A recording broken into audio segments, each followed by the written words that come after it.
단테의 신곡에 나오는 태양과 별들을 움직이는 사랑이라는 아름다운 표현처럼 우주를 움직이는 궁극적인 힘은 바로 사랑입니다. 이 사랑은 단순한 감정을 넘어 질서와 정의, 생명을 가능하게 하는 하나님의 본질을 가리킵니다. 요한일서 4장 8절에 따르면 기독교에서 하나님은 사랑 그 자체이십니다. 그러므로 우리가 하나님을 믿고 따른다는 것은 곧 사랑을 실천하는 삶을 의미합니다. 그렇다면 구체적으로 사랑을 실천하는 것은 어떤 모습일까요? 하나님의 뜻을 따른다는 것은 무엇을 의미할까요? 기독교는 이러한 질문에 대해 하나님이 우리에게 주신 삶의 지침인 계명을 통해 답해왔습니다. 특히 예수님은 수많은 율법을 두 가지 큰 계명으로 요약하셨습니다. 내 마음을 다하여 하나님을 사랑하라. 내 이웃을 내 자신처럼 사랑하라. 이 두 계명은 율법 전체의 중심이며 하나님과 이웃 그리고 자기 자신과의 관계를 올바르게 세우는 기준입니다. 또한 구약의 십계명은 하나님과 인간 사이의 언약, 즉 관계의 약속을 표현하는 대표적인 계명으로 유대교와 기독교 전통에서 중요한 위치를 차지해 왔습니다. 하지만 계명을 문자 그대로 따르는 것만으로는 항상 충분하지 않습니다. 시대가 변하고 문화와 윤리적 감수성이 달라지면서 하나님의 뜻이 담긴 계명도 새롭게 해석될 필요가 있습니다. 예수님은 겉으로 드러나는 법 준수보다 마음속에서 우러나오는 사랑과 정의의 실천을 더 중요하게 보셨고, 구약의 예언자들도 제사나 종교의식보다 정의롭고 자비로운 삶을 강조했습니다. 이 강의에서는 먼저 유대 전통 속 율법과 정결 규정이 어떤 배경과 의무를 가지고 있었는지 살펴보고, 예수님이 말씀하신 두 가지 큰 계명을 중심으로 기독교가 어떻게 율법을 새롭게 이해했는지 알아볼 것입니다. 또한 십계명이 어떤 방식으로 해석되고 실천되었는지도 함께 다룰 예정입니다. 그리고 종교개혁기의 신학자들, 특히 장칼뱅과 같은 인물들이 율법과 계명을 어떻게 받아들이고 재해석했는지도 살펴보며 오늘날까지 이어지는 믿음, 행위, 도덕 사이의 긴장에 대해서도 이야기 나눌 예정입니다. 마지막으로 우리는 우리가 선하다고 느끼는 도덕은 어디에서 오는 것일까라는 질문을 던지게 될 것입니다.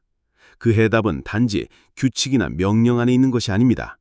그것은 하나님과의 관계 그리고 이웃과의 관계 안에서 사랑을 실제 삶 속에서 실천할 때 드러나는 것입니다.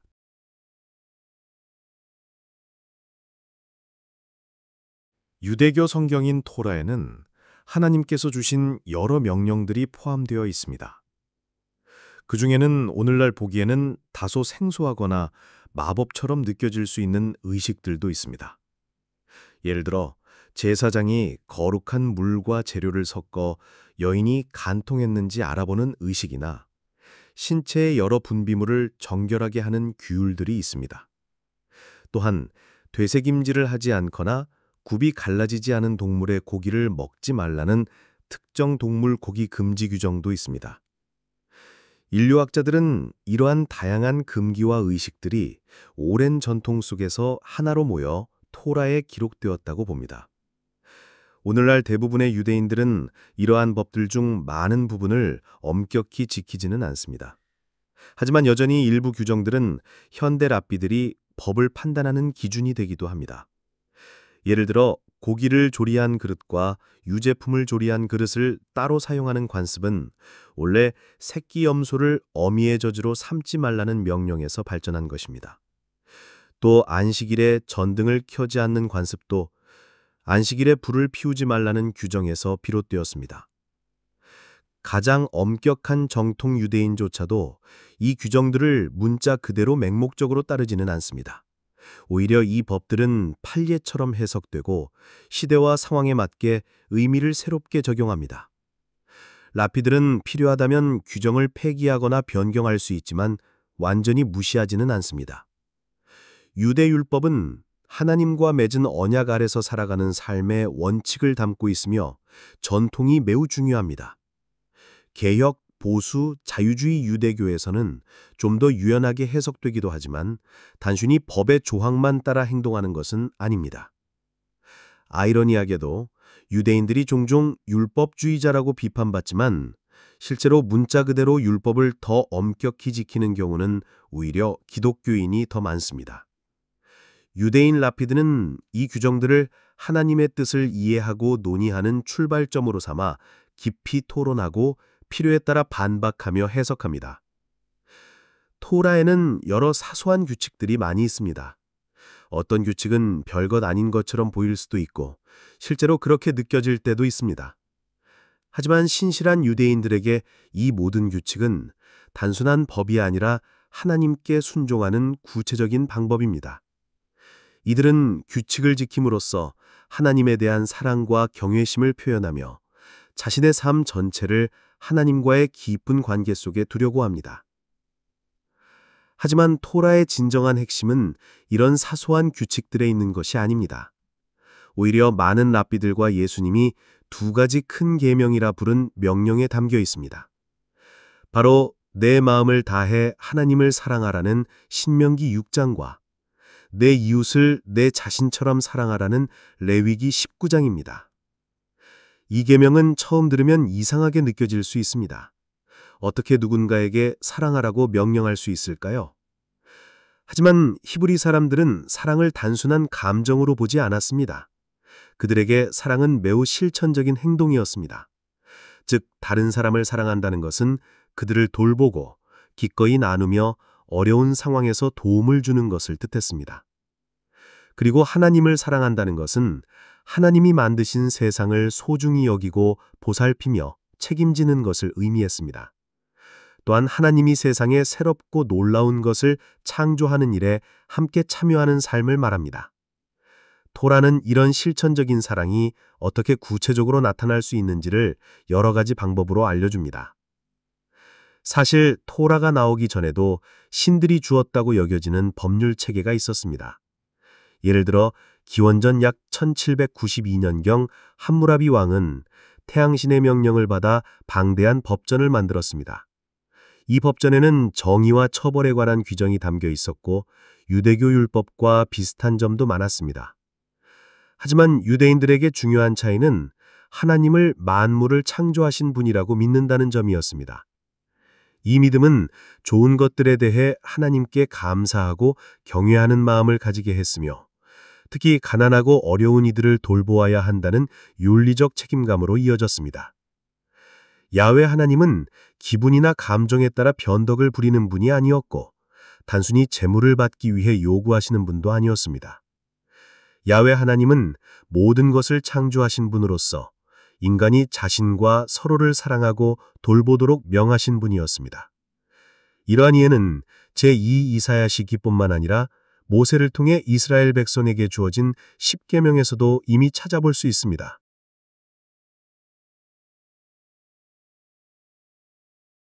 유대교 성경인 토라에는 하나님께서 주신 여러 명령들이 포함되어 있습니다. 그 중에는 오늘날 보기에는 다소 생소하거나 마법처럼 느껴질 수 있는 의식들도 있습니다.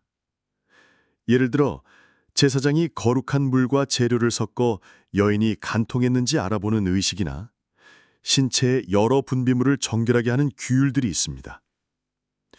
또한 되새김 10계명은 출애굽기 20장에 기록되어 있습니다.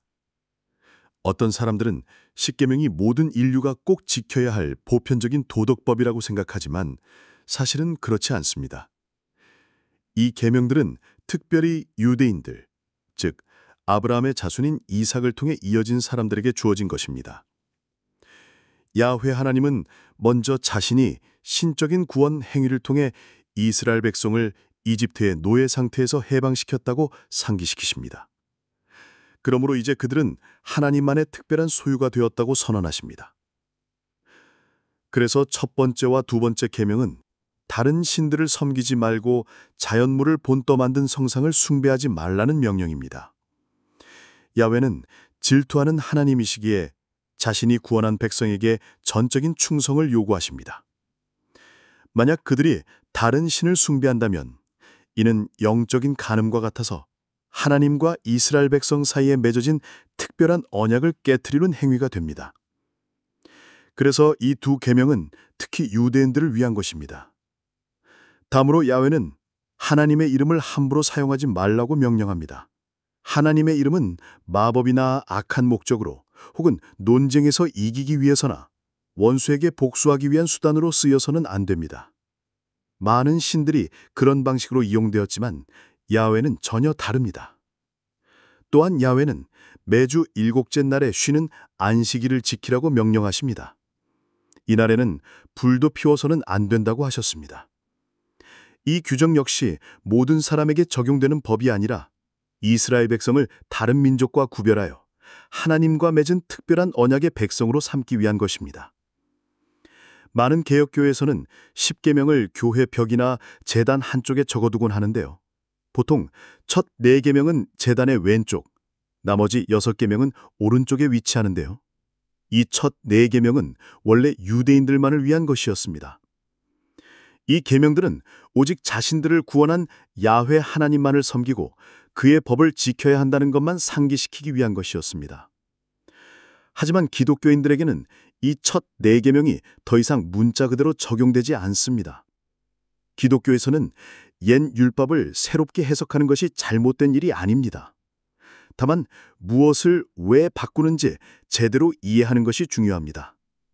기독교인들은 자신들을 새로운 이스라엘로 보고 죄의 노예 상태에서 해방된 백성으로 여깁니다. 그래서 첫 4계명은 더 개인적이고 내면적인 의미로 해석되며 예수를 표현한 그림을 그리는 것도 허용되고 안식일 규정도 조금 완화되며 거룩한 날도 토요일에서 일요일로 바뀌게 되었습니다. 즉, 원래의 의도와는 다르게 적용되고 있는 셈이죠. 이런 변화는 나쁜 것이 아닙니다. 시대와 상황에 맞게 규정을 조정할 수 있기 때문입니다. 하지만 흥미로운 점은 일부 기독교인들은 자신들이 십계명을 문자 그대로 지킨다고 생각하지만 실제로는 그 의미를 원래의 문맥과 다르게 해석하고 있다는 것입니다. 십계명은 원래 유대인들을 위한 특별한 언약의 규칙이었고 보편적인 법이 아니었습니다. 한편 십계명의 나머지 6계명은 보다 보편적인 내용입니다. 살인하지 말라, 간음하지 말라, 도둑질하지 말라, 거짓 증언하지 말라, 부모를 공경하라, 남의 것을 탐내지 말라는 내용들입니다. 이런 규칙들은 건강한 사회라면 당연히 지켜야 할 기본적인 도덕입니다. 하지만 이런 계명들만 문자 그대로 지킨다면 사회가 얼마나 소극적일 수 있는지도 생각해 봐야 합니다. 예를 들어 불평등하고 노예 제도가 존재하면 폭력이 만연한 고대 사회에서도 이러한 계명들은 지켜줄 수 있었습니다. 단지 조용히 자기 일만 하면서 다른 사람을 해치지 않는 정도면 지킬 수 있었기 때문입니다. 예를 들어 수백 명의 노예와 수십 명의 아내를 거느린 백만장한가 세상의 혼란을 무심히 바라보며 아무 잘못도 하지 않았다고 할 수 있겠죠. 그는 이렇게 말할 수도 있습니다. 나는 살인을 하지 않았고 간음도 하지 않았고 도둑질도 하지 않았고 거짓 고소도 하지 않았다. 남의 것을 탐내지도 않았다. 나는 이미 모든 것을 가졌으니 문제없다. 이처럼 십계명만으로는 충분하지 않은 더 적극적이고 사랑이 담긴 삶의 자세가 필요하다는 점을 기억해야 합니다. 그는 자신이 완전히 도덕적인 사람이라고 생각할 수도 있습니다. 하지만 분명 뭔가 잘못된 점이 있습니다. 왜냐하면 사람들에게는 단지 미니멈의 도덕 규칙만 지키는 것 이상이 기대되기 때문입니다.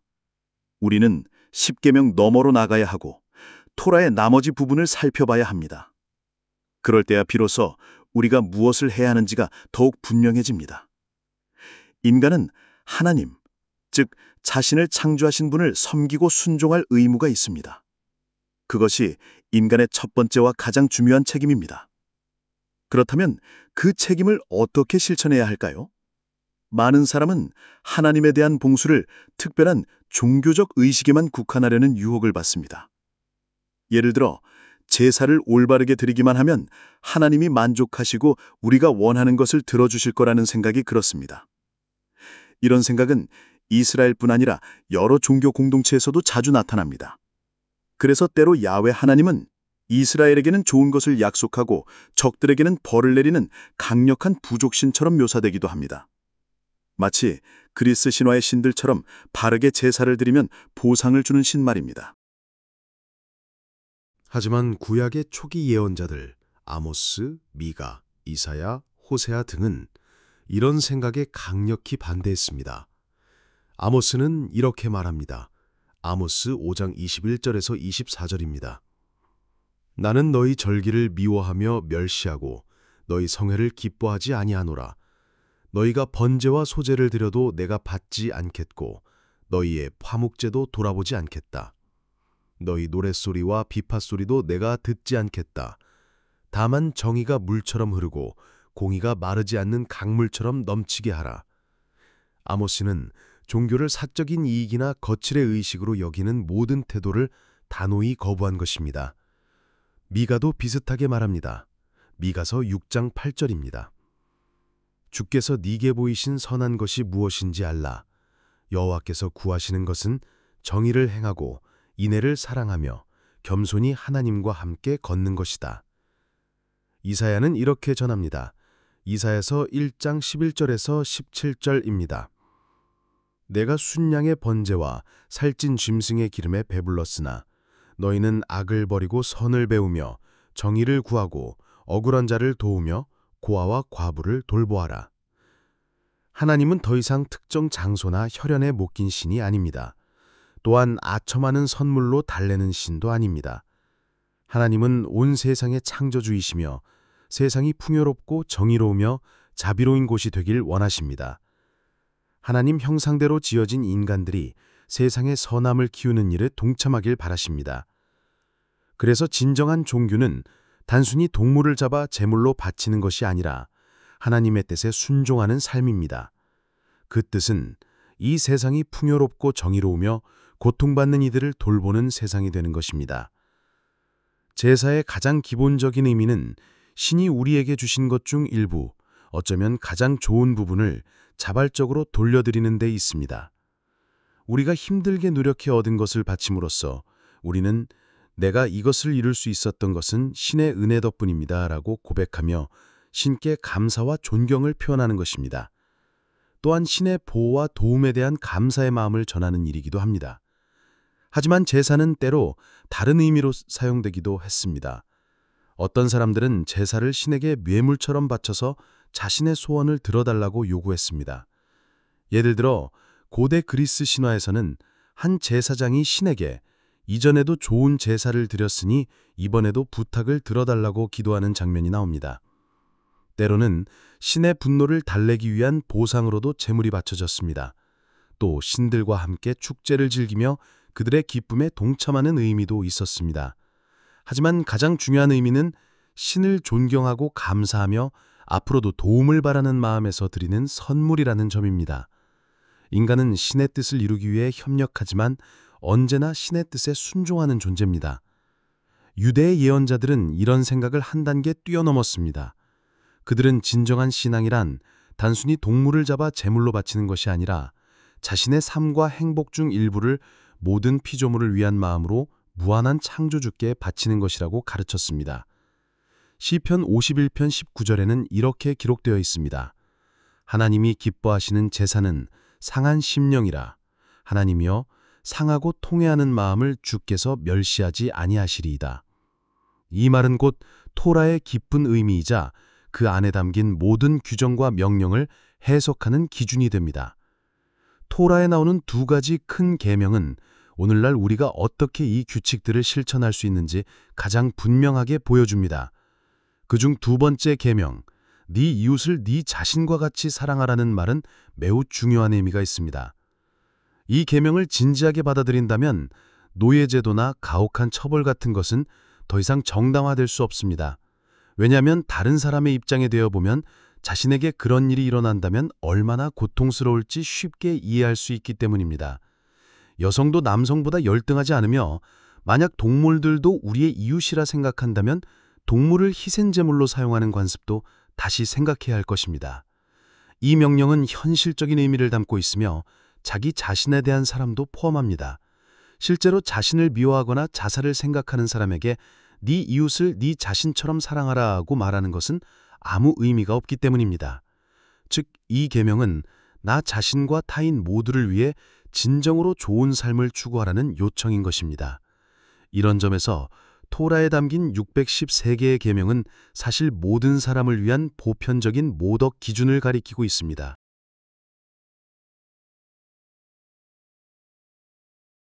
율법은 단순히 사람들의 행동을 제한하거나 통제하는 규칙이 아닙니다. 하나님과 인간 사이에 맺어진 언약 속에서 우리가 어떻게 살아야 하는지를 안내하는 길잡이이며 무엇보다도 사랑을 배우고 실천하는 훈련장입니다. 유대율법은 시대와 문화에 따라 다양한 모습으로 해석되고 적용되어 왔지만 그 핵심은 늘 변하지 않았습니다.